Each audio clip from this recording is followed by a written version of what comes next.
Where you at, buddy?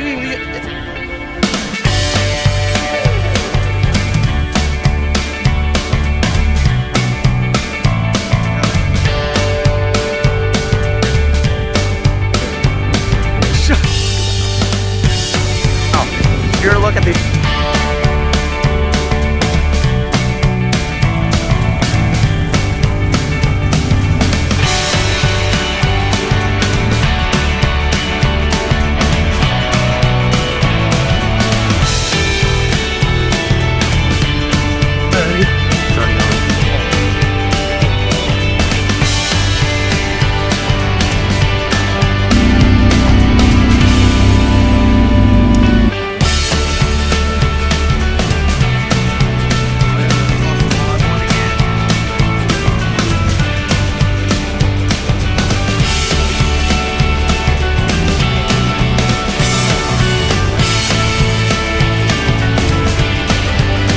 Second wall, wasn't it?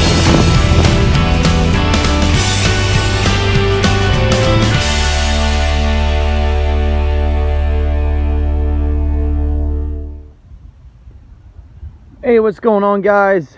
It's Gage back here. So we have another mod, and I would say a fun mod that I always wanted to put on this thing is, obviously, you know, I've been complaining a couple times about, you know, the thing overheating a lot. Well, it doesn't overheat. I just feel like the thing is running hot. Like, when I'm driving it, the heat would come out right there. And then my legs are like boiling. And by the way, sorry if you hear booming, it's thundering, or it's about to thunder. The storm's that way, so I'm gonna have to make this video really quick before it starts storming. You can see the storm's coming. But anyways, so as I was driving the thing, I was like, geez, this thing is just hot as hell. It should not be running this hot. Well, on all Can-ams, you know, the fan doesn't really like to stay on until the temperature cools down, like the old Hondas do. The fan will stay on and on and on until the thing cools down. So what I decided to do is override the system that activates the fan, and I call it the fan switch mod. And I'm sure other people did it with their Outlanders as well. But so here it is. Well, right next to my winch switch. That's kind of hard to pull out. So there's my winch switch, and thanks to Matt, he gave me a custom built switch for me. And what I did is I took this off, and the fuse box is right here under this piece, which I'm not going to take it off because it's a pain in the ass to get back on. But I put the switch, the fuse box is right here. So what I did is I took the fuse box out, went on YouTube a couple times, found the fan relay. There's two wires that come out of the fuse box. There's a white one and a dark red one. So there's two of those. So what I decided to do was get this switch right here, and we had some extra wires laying around in the house. So I ran these wires, and I didn't have to cut the fan wires. What I did was I shaved off the protection so I can access the middle of the wires, so I can actually access it. So I took these wires and I soldered them together to where the fan wires are, and then I can activate the fan whenever I want to, like this.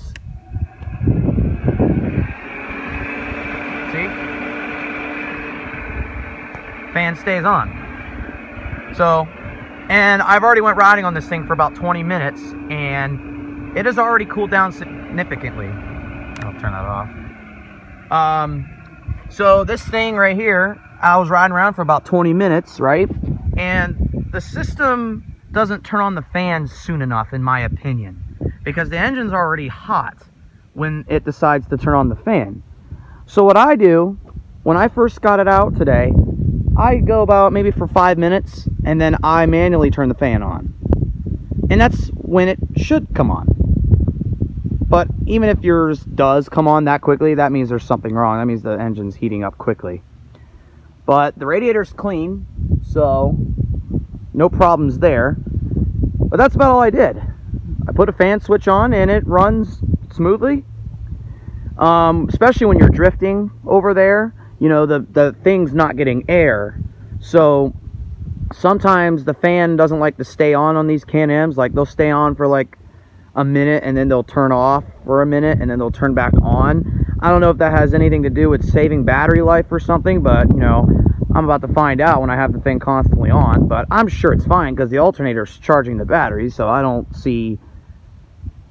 know why Can-am has programmed their fans that way. But so I decided just to put on a custom fan switch. I mean, hell, you can even turn it on when you first pull it out of the garage, even when the thing's not even hot. But the problem with that is, I did that. So I was going in reverse and it stalled on me because, you know, the engine's cold and I have the fan on, which is cooling it off even more. It's not giving it a chance to warm up. So I recommend maybe riding for at least 5 minutes.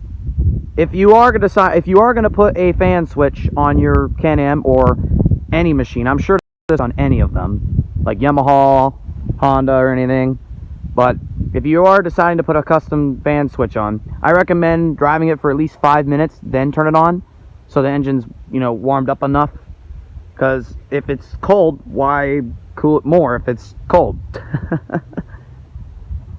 But that's about it. It's just a short little video showing you guys that I got my fan switch on. I've been wanting to do this for quite some time now.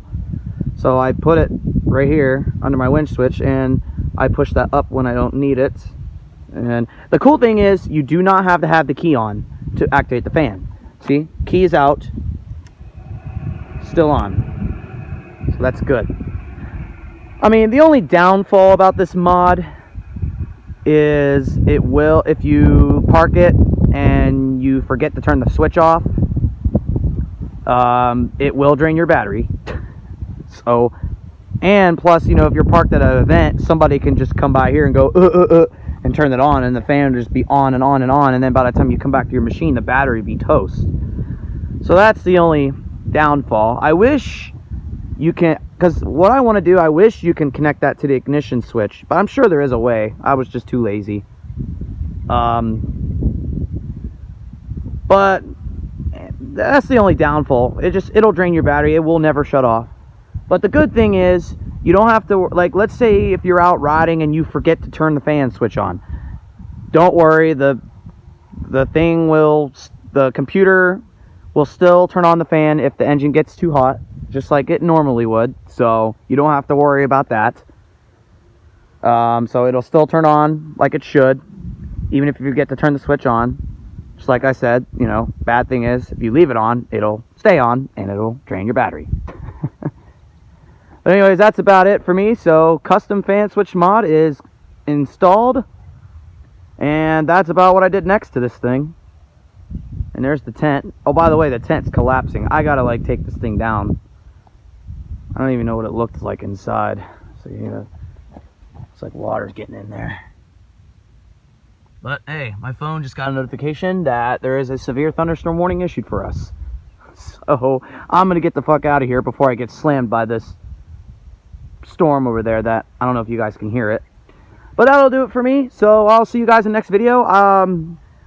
I probably still have one more camping night to post. Sorry I've been lacking on those recently. I've just been pretty busy these past couple weeks. So the next video will be the last night of the camping trip, or camping hangout thing. Alright, see you guys. Peace.